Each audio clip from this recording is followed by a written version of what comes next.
கொல்லு பொடி சாதத்தோடு சேர்த்து சாப்பிட்டா நல்லாயிருக்கும். இட்லி தோசைக்கு எல்லாத்துக்கும் நல்லாயிருக்கும். கொல்லு பொடி ரொம்ப ஈஸியாக பண்ணிடலாங்க. சுவையும் நல்லாயிருக்கும். 100 கிராம் கொல்லு சேர்த்து லோ ஃப்ளேமில் வறுத்துக்கலாம். கொல்லு லோ ஃப்ளேமில் மணம் நல்லா வரணும். பொன்னிறம் ஆகிற வரைக்கும் வறுத்துக்கலாம். கொல்லு நல்லா மணம் வந்துடுச்சுங்க. வறுப்பட்டுடுச்சு. தட்டுக்கு மாற்றி ஆற வச்சுக்கலாம்.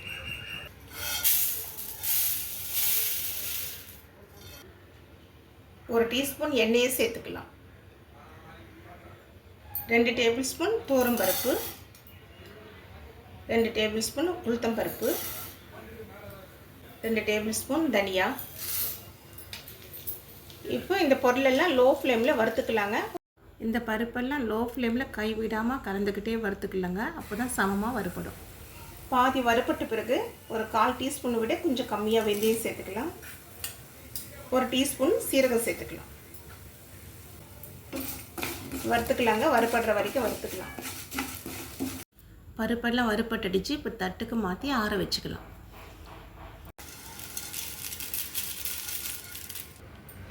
பதினஞ்சு மிளகாங்க. காரம் கம்மியாக தான் இருக்குது. அதனால் நான் 15 சேர்த்துக்கிறேன். உங்கள் காரத்துக்கு ஏற்ற அளவு நீங்கள் சேர்த்துக்கணும். லோ ஃப்ளேமில் வறுத்துக்கலாங்க. இதிலவே எண்ணெய் இருக்குது. நம்ம பருப்பெல்லாம் வறுத்த இல்லைங்களா, அதில் எண்ணெய் இருக்குது. அதனால் எண்ணெய் சேர்க்காமல் அந்த எண்ணெயிலேயே வறுக்கிறேன். மிளகாய் வறுப்பட்டுடுச்சுங்க. தட்டுக்கு மாற்றி ஆற வச்சுக்கலாம். இப்போ மிக்ஸி ஜாரில் மிளகாய் சேர்த்துக்கலாங்க. தேவையான அளவு உப்பு சேர்த்துக்கலாம். இப்போ அரைச்சிக்கலாம். இப்போ மிளகாய் கோர்ஸாக அரைச்சாச்சு.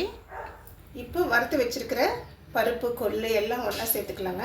நல்லா சில்லுன்னு ஆறின பிறகு தான் சேர்த்துக்கணும்.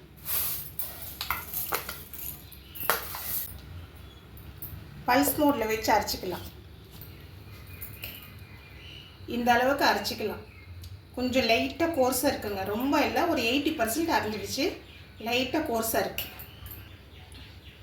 20 பல் பூண்டு சேர்த்துக்கலாம் கடைசியாக.